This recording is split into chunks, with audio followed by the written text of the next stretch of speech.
Hello दोस्तों, नमस्कार। कैसे हैं आप लोग? मैं प्रशांत भारती स्वागत करता हूं अपने यूट्यूब चैनल के ऑनलाइन प्लेटफॉर्म पर। आज हम लोग पढ़ने जा रहे हैं ज्योग्राफी में चक्रवात एवं प्रतिचक्रवात। ठीक है, समझते हैं चक्रवात और प्रतिचक्रवात क्यों उत्पन्न होता है, क्या कारण है। चक्रवात उत्पन्न होने के दो कारण हैं। पहला कारण है वायुदाब में अंतर, दूसरा कारण है कोरियालिस बल का होना। ठीक है, वायुदाब में अंतर होगा, कोरियालिस बल होगा, इन दो कारण की वजह से चक्रवात उत्पन्न होता है। क्लियर? ठीक है। चक्रवात जो है वो दो प्रकार के होते हैं। एक होते हैं उष्णकटिबंधीय चक्रवात, दूसरा होता है शीतोष्णकटिबंधीय चक्रवात। तो यहाँ पे लिखा हूं, चक्रवात दो प्रकार के होते हैं। पहला उष्णकटिबंधीय चक्रवात जो 0 से लेकर 30 डिग्री के बीच में बहती है, चलती है, बनती है, ठीक, उत्पन्न होती है। वहीं पे शीतोष्णकटिबंधीय चक्रवात जो है, ठीक है, 30 डिग्री नॉर्थ से लेकर 65 डिग्री के नॉर्थ के साउथ के। तो यह इस डायग्राम को समझिए, यहां समझ जाएंगे। पहले आप समझिए उष्णकटिबंधीय क्षेत्र किसको कहते हैं। 0 डिग्री भूमध्य रेखा से लेकर 30 डिग्री के बीच का जो भाग होगा उसको बोलेंगे उष्णकटिबंधीय क्षेत्र। क्या बोलेंगे? उष्णकटिबंधीय क्षेत्र बोलेंगे। ठीक है, यहां से लेकर यहां तक। अब वहीं 0 डिग्री भूमध्य रेखा से साउथ में यदि आते हैं 30 डिग्री तक, ये भी हो जाएगा उष्णकटिबंधीय क्षेत्र, ये भी कहलाएगा। ठीक है, पृथ्वी की मध्य से, जैसे रसू ने कहा पृथ्वी गोल है, गोल है, पृथ्वी की मध्य से एक रेखा गुजरी है, इसको बोलते हैं भूमध्य रेखा। ठीक है, अब भूमध्य रेखा के जब आप ऊपर की ओर जाएंगे इसको बोलते हैं उत्तरी गोलार्ध। इस क्षेत्र को क्या बोलेंगे? उत्तरी गोलार्ध। क्या बोलेंगे भाई? उत्तरी गोलार्ध। क्लियर? वहीं 0 डिग्री से जब इधर की ओर जाएंगे इसको बोलेंगे दक्षिणी गोलार्ध। क्या बोलेंगे? दक्षिणी गोलार्ध। दो बातें समझ, ऊपर में सबसे ऊपर में जो है इसको बोलते हैं उत्तरी ध्रुव और नीचे वाले बोलते हैं दक्षिणी ध्रुव। 4 पॉइंट समझ में आया? क्या उत्तरी गोलार्ध किसे कहते हैं, दक्षिणी गोलार्ध किसे कहते हैं, और उत्तरी ध्रुव क्या है, दक्षिणी ध्रुव कहाँ है, ये सब समझे। दूसरी बात क्या समझिए, उष्णकटिबंधीय क्षेत्र कहाँ आता है? 0 डिग्री भूमध्य रेखा से 30 डिग्री उत्तरी गोलार्ध तक, उसको बोलते हैं उष्णकटिबंधीय क्षेत्र। वहीं पे 30 डिग्री उत्तरी गोलार्ध से लेकर 65 डिग्री उत्तरी गोलार्ध तक जाएंगे तो ये वाला एरिया जो होगा, ये वाला एरिया, इसको बोलेंगे शीतोष्णकटिबंधीय क्षेत्र। क्या बोलेंगे? शीतोष्णकटिबंधीय क्षेत्र बोलेंगे। ठीक है, अब ऊपर वाला जो होगा वो शीतकटिबंध कहलाएगा। तो वही कंडीशन इधर भी हो जाएगा, वही कंडीशन इधर भी हो जाएगा। ये क्या हो जाएगा? शीतकटिबंधीय क्षेत्र हो जाएगा, शीतकटिबंधीय क्षेत्र हो जाएगा। और चक्रवात और प्रतिचक्रवात चलेगा दोनों गोलार्ध में, ऊपर उत्तरी गोलार्ध में भी चक्रवात चलेंगे, प्रतिचक्रवात। ठीक है, और नीचे भी होगा दक्षिणी गोलार्ध में। चक्रवात है दो प्रकार का, उष्णकटिबंधीय चक्रवात, दूसरा शीतोष्णकटिबंधीय चक्रवात। तो उष्णकटिबंधीय चक्रवात कहाँ चलेंगे? भूमध्य रेखा से 30 डिग्री उत्तरी गोलार्ध के बीच में। क्लियर? शीतोष्णकटिबंधीय चक्रवात कहाँ चलेंगे? 30 डिग्री से लेकर 65 डिग्री के बीच में जो चलेंगे वो शीतोष्णकटिबंधीय चक्रवात कहलाएगा। चक्रवात उत्पन्न होने के दो कारण, एक वायुदाब में अंतर, दूसरा कोरियालिस बल। और चक्रवात दो प्रकार के होते हैं, एक उष्णकटिबंधीय चक्रवात, दूसरा शीतोष्णकटिबंधीय चक्रवात। क्लियर? समझ में आया? आइए अब चक्रवात जो है, अब यहाँ इसको समझिए, वायुदाब को समझिए, कोरियालिस बल को समझ लिए होंगे। कोरियालिस बल जो है, कोरियालिस नाम के व्यक्ति ने इसको प्रूव किया था। पृथ्वी अपने अक्ष पर जो है घूम रही है, तो जो घूम रही है तो वहां बल लग रहा है, उस बल लगने के कारण जो है पृथ्वी घूमती है। इस व्यक्ति ने खोजा, इसलिए इसका नाम रखते हैं कोरियालिस बल। यदि कोरियालिस बल नहीं लगता, पृथ्वी नहीं घूमती, पवन चलता ही नहीं। स्वाभाविक बात है, पवन ही नहीं चलता, पृथ्वी घूमती ही नहीं, तो मानव क्या पृथ्वी पे तो होता ही नहीं था। क्लियर बात है ना?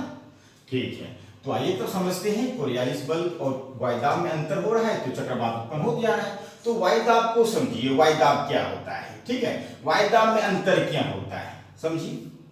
आप तापमान जहां होगा, जैसे समझिए, जहां तापमान अधिक होगा, जहां तापमान अधिक होगा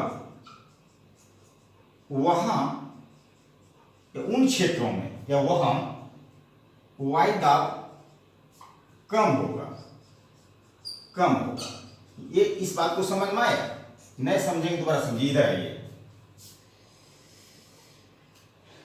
ठीक है, मान चलिए इस केंद्र में, यहां पे इस स्थान पे टेम्परेचर, तापमान अधिक है, यहाँ पे तापमान अधिक है, तो इन सब क्षेत्रों में जब तापमान अधिक है तो यहाँ क्या होगा, वायुदाब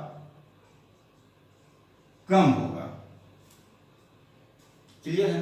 तुम यहाँ पे यही तो लिखा हूं, जहां तापमान अधिक है तो वहां वायुदाब कम होगा। मैंने बोला कि इस केंद्र में तापमान बहुत अधिक है, कितना, लगभग समझे 27 से लेकर 30 डिग्री सेल्सियस तापमान है, तब चक्रवात तभी बनेगा जिन क्षेत्रों में, जिस एरिया में तापमान लगभग 27 से लेकर 30 डिग्री के बीच होगा, तो वहीं पे चक्रवात भी बनेगा। यदि तापमान मान लीजिए कहीं 7 डिग्री है, 8 डिग्री है, तो वहां नहीं बनेगा ना चक्रवात। ठीक है ना? तो हम सुनने का प्रयास कीजिएगा।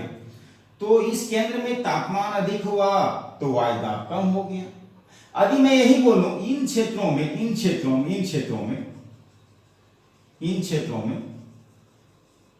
जब यहां तापमान अधिक है तो वायुदाब कम है।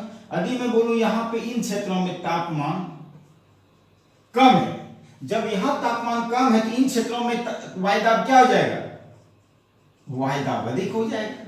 ऐसे या नो, वायुदाब अधिक हो जाएगा। क्लियर है? अब यहां पे समझिए, ऐसे समझिएगा, जहां टेम्परेचर अधिक होगा वहां प्रेशर P, वहां प्रेशर कम होगा। जहां प्रेशर अधिक होगा वहां पे टेम्परेचर कम होगा। क्लियर है? इसी डायग्राम से मैं आपको चक्रवात समझा दूंगा। यहां है उच्च दाब, यहां है निम्न दाब। अब ये जो इस क्षेत्र में जो पवन घूम रही है, चारों साइड पवन जो चक्र लगा रही है, चक्र का मतलब है घूमना, वात मतलब है पवन घूमेगा, चक्रवात में पवन चारों साइड घूमेगा। घूमने का कारण क्या है, जब उच्च दाब से जब पवन चलेंगे निम्न दाब की ओर चलना ही स्वाभाविक बात है, पवन चलेगी। ठीक है? अब यहां ऑलरेडी उच्च दाब तो है ही, पवन का बहुत अधिक मात्रा में पवन है, ये एक स्थान दूसरे स्थान तो जाएंगे कहां, जहां पवन कम है। ठीक है? जहां वायुदाब कम है उधर ही पवन तो जाएंगे ना। इस केंद्र में वायुदाब कम होने की वजह से ये जो बाहर क्षेत्र से पवन जब अंदर की ओर प्रवेश करता है, यही घटना चक्रवात का रूप ले लेता है। अब क्या देखे आपने, विभिन्न क्षेत्रों से पवन आ रही है, जब विभिन्न क्षेत्रों से पवन आ रहे होंगे तो बीच में आते ही पवन जो है ये ऊपर की ओर उठते हैं। जब ऊपर की ओर उठेंगे, जब ये बहुत दूर ऊपर चले जाते हैं तो ये पवनें जाकर ठंडा हो जाते हैं। जब ठंडा हो जाता है तो बादल बन जाता है। ठीक है ना? जब बादल बनने के बाद क्या होगा, वर्षा होगा। तो वर्षा होगा, जिस स्थान पे स्थलीय भाग में ये जाएंगे चक्रवात बन के, वहां पर आंधी बनाएगा, तोड़ फोड़ करेगा। ठीक है ना? तोड़ फोड़ फिर 1 घंटा रुक जाएगा, शांत हो जाएगा। शांत होने की वजह से फिर जब दूसरी बार जो आएंगे झटका लहरें, तो वो कंटिन्यू बने रहता है, लगभग कंटिन्यू बना रहता है। ठीक है? तो एक बार फिर आप देखिए, पहले सचेत करता है। जब एक बार आती है पवन, आप भी सुनेंगे कि उन क्षेत्रों में चक्रवात आया है, तो यही कंडीशन है, क्योंकि इस बीच में गैप है। इस बीच में गैप होने की एक पवन यहां आई। ठीक है? जब पवन जब एक दूसरे को झटका मारेगा, पहले कुछ भाग जो है कुछ दूर आगे बढ़ेगा, अब ये फिर आगे भी बढ़ेगा, फिर दूसरी बार जो लहर आएगी तो कंटिन्यू पवन बने रहती है। एक बार जब पहुंचता है उसको तूफान कहते हैं। जब दूसरी बार वही चीज लहरें जब आती है, वो चक्रवात रूप ले लेता है। तो यहाँ चक्रवात के डिफिनेशन क्या समझे, जब पवनें बाहरी क्षेत्र से बाहर से जब केंद्र की ओर प्रवेश करता है, अंदर की ओर आती है, तो ये चक्रवात बन जाता है। अब वही पवनें जब केंद्र से बाहर की ओर जाएगा तो क्या हो जाएगा, प्रति चक्रवात हो जाएगा। चक्रवात और प्रति चक्रवात में आपने यही समझा, जब पवनें बाहर से अंदर की ओर आया तो ये चक्रवात बन गया। अब इन सब क्षेत्रों में क्या हो गया, वायुदाब कम हो गया, सारे वायु कहां गए, केंद्र में आ गए। अब यहां पे केंद्र में वायु आने की वजह से पवन यहां वायुदाब कम होगा। अब ये पवन जो आगे बाहर की ओर निकलेंगे, जब बाहर की ओर निकलेंगे ये छिद्र वितिर हो जाएगा, हर जगह चला जाएगा, और ये प्रति चक्रवात रूप लिया। और प्रति चक्रवात बनने के बाद बादल बनेगा ही नहीं, बादल बनेगा तो वर्षा होगा ही नहीं, और आसमान साफ होगा। बिल्कुल आसमान साफ होगा। तो यही क्वेश्चन पूछता है, चक्रवात में आंधी तूफान वर्षा होगा कि प्रति चक्रवात में होगा? चक्रवात में आंधी तूफान तो होगा, क्योंकि चारों साइड से हवा आई और टकराई ऊपर हो गया, तो यहाँ ऑलरेडी वर्षा तो होगा, आंधी तूफान होगा। लेकिन प्रति चक्रवात में क्या देखे आप, ये कैन से पवन बाहर की ओर चला गया, कैन से पवन बाहर की ओर चला गया, यहाँ पे जो है ना तो पवन एकत्रित हो पाया, ना बादल बन पाया, बादल ही नहीं बना, वर्षा कैसे होगा? बिल्कुल आसमानी मानव के लिए अच्छा माना जाता है प्रति चक्रवात। वायुदाब को मापने की जो इकाई है वो बैरोमीटर से मापा जाता है। किससे? यहाँ पे वायुदाब को मापने की इकाई क्या है? बैरोमीटर है। ठीक है, चक्रवात कहाँ होंगे? जहां पे टेम्परेचर 27 से 30 डिग्री होगा। और दूसरी बात, 0 डिग्री से लेकर 8 डिग्री उत्तरी गोलार्ध और 0 डिग्री से 8 डिग्री दक्षिणी गोलार्ध के बीच में यहाँ पे चक्रवात नहीं होता है। ये भी क्वेश्चन पूछा गया। क्वेश्चन भी पूछता क्या भूमध्य रेखा पे चक्रवात होगी, चक्रवात उत्पन्न होगा? आप बोले नहीं होगा। अब क्यों नहीं होगा? भूमध्य रेखा पे चक्रवात इसलिए नहीं होगा क्योंकि कोरियालिस बल यहाँ नगण्य होता है। जब कोरियालिस बल ही नगण्य होगा इन क्षेत्रों में, तो चक्रवात कहाँ उत्पन्न होगा? तो ध्यान दीजिएगा, ये भी क्वेश्चन पूछा था।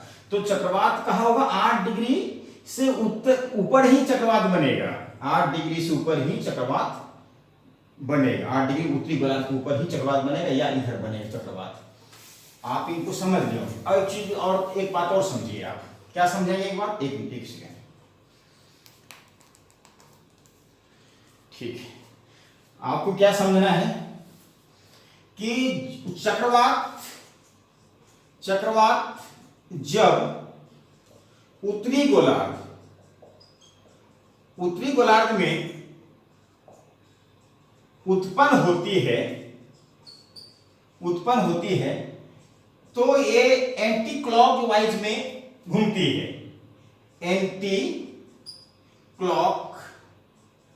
एंटी क्लॉकवाइज में घूमती है। घड़ी के विपरीत डायरेक्शन घूमेंगे, घड़ी के विपरीत डायरेक्शन में घूमेंगे जब उत्तरी गोलार्ध में चक्रवात बनेगा। वहीं जब दक्षिणी गोलार्ध में चक्रवात जब बनेगा, दक्षिणी गोलार्ध में, तो ये ऊपर में उत्तरी गोलार्ध एंटी क्लॉकवाइज, और वहीं दक्षिणी गोलार्ध में क्या हो जाएगा? क्लॉकवाइज। क्लियर? समझ में गया? क्वेश्चन पूछता है चक्रवात उत्तरी गोलार्ध में एंटी क्लॉकवाइज की क्लॉकवाइज? Anti clockwise. दक्षिणी गोलार्ध में क्लॉकवाइज चक्रवात। ओके, वहीं आपसे पूछेगा प्रति चक्रवात जो है, प्रति चक्रवात उत्तरी गोलार्ध में क्लॉकवाइज, वहीं दक्षिणी गोलार्ध में एंटी क्लॉकवाइज। बस ये 2 फैक्ट को आपको याद रखना है। क्लियर?